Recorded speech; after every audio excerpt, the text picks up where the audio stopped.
Y double dash always represents concavity. For example, if you have y double dash being greater than 0, what that means is that your concavity is positive, right? That means that you have a concave up part of your function. And when part of your function is concave up, you have a minimum turning point. Now, on the other hand, when y double dash is below 0 or negative, that means you have a negative concavity or concave down, right? So if part of your function is concave down, then you're going to be having a maximum turning point. Now that we've talked about positive y double dash and negative y double dash, well, what happens when you have y double dash equals to 0? Well, sometimes you're going to have a point of inflection, which looks a little something like either two of these, right? Now, a point of inflection, the definition of that is a point on your function where the concavity changes from, from concave up to concave down or concave down to concave up, all right? So, okay, yep. So whenever you get y double dash equals to 0, most of the time, yes, you're going to have a point of inflection, but there are some rare cases, about 10% of the time, where even if you get y double dash equals to 0, you're not going to have a point of inflection. So there is an additional step that we need to make sure we do whenever we get y double dash equals to 0, just to make sure that we definitely, certainly do have a point of inflection. So I'm going to show you guys an example of an equation where when you sketch it, you get a function or a graph that doesn't actually have a point of inflection. So, okay, I got it down here. All right, with y equals to x to the power of 4, I found the stationary point at x equals 0, right? Now I found y double dash, and y double dash equal to 12x squared. And then what I need to do is sub in my value of x where the stationary point is. So that's y double dash when x is equal to 0. So 12 times x to the power, 0 to the power of 2 is just 0. So that means y double dash is equal to 0, right? And if you remember from before, well, I said when you have y double dash equals to 0, then you get a point of inflection. That's only sometimes. Now, in the example here, well, I got it sketched out, right? And if you notice on the graph, there actually isn't any point of inflection at all, right? A point of inflection is when the concavity changes.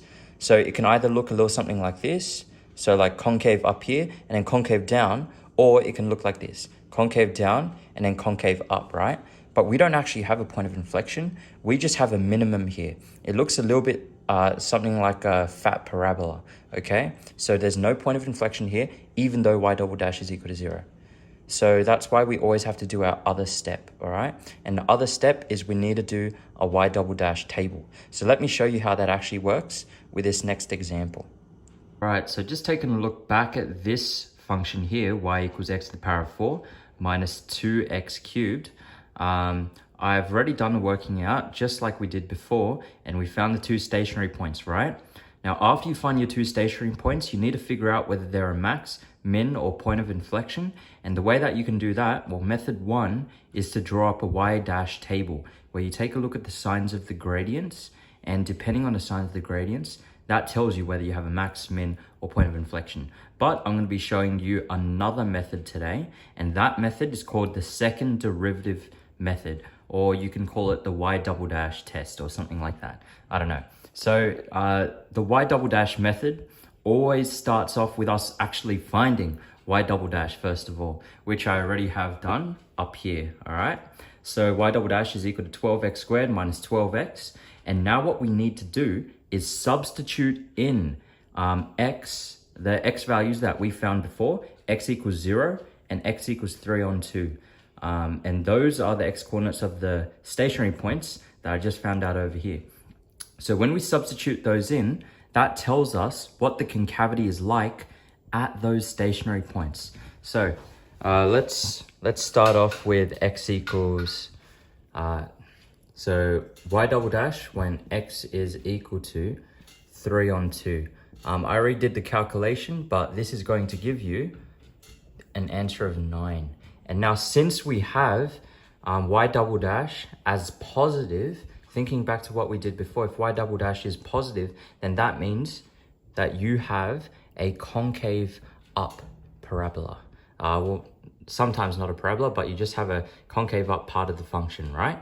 Now, when it's concave up, I think all of you should know by now that this counts as a minimum. So that means at the point 3 on 2, negative 27, that stationary point, it's actually going to be a minimum, all right? So yeah, that's pretty much what you got to do, okay? Now let's take a look at y double dash when we have x equals to 0. So if I substitute that into 12x squared minus 12x, well, I just get an answer of 0, right? And now, okay, a silly sausage student would think to themselves, okay, I got y double dash equals 0. That means automatically I have a point of inflection, but that is not quite right, okay? You only get a point of inflection when y double dash is equal to 0. You only get that about, most of the time, 90% of the time, but we're not completely sure. So we need to be sure, and the way we do that is we need to take it one step further. We need to do a y double dash table. So it's going to look a little something like this. X is along the top, and we're going to have y double dash down the bottom. Now, all we're trying to test is the point x equals 0, right? So when x is equal to 0, well, what does y dash equal? We just found that out. That's 0. And now I need to figure out a value that goes over here and a value that goes over here for x, so that I can sub these in and figure out what the concavity is right next to my stationary point. So it's very important that for y double dash table, you pick values that are just a little bit less than your stationary point and a little bit more than your stationary point. And I'm not talking about like a whole number, right? I'm not going to choose -1 and 1.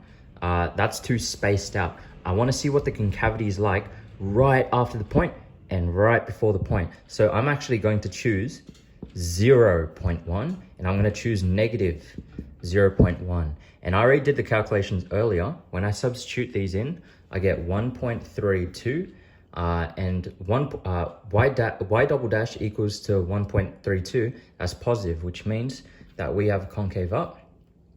And this is my stationary point, so I just put a dot there. That's my stationary point. And now when x is equal to 0.1, I get y double dash is equal to -1.08. And that's y double dash is negative, so that's concave down. So what this looks like is, okay, I have a concave up parabola, but then I have my stationary point, and then it goes down like this, like a concave down parabola. And just there is what my point of inflection is going to look like on my graph, all right? So, yeah. So then you can say, therefore, so actually we can, we'll write it down here. So I say, therefore, so our first point up here was when x is equal to 3 on 2. And what was the y coordinate again? It was -27 on 16.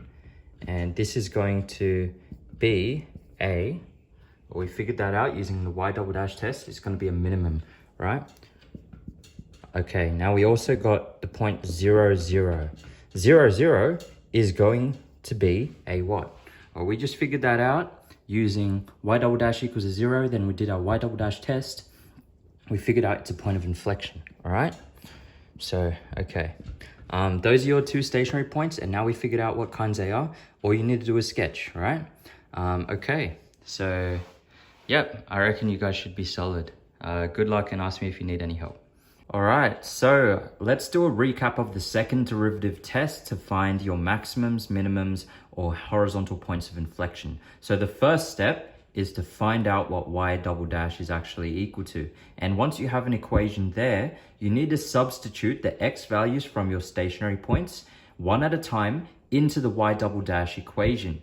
Now, if your y double dash ends up being a positive number, then you have a concave up bit of your function, and that means you have a minimum stationary point.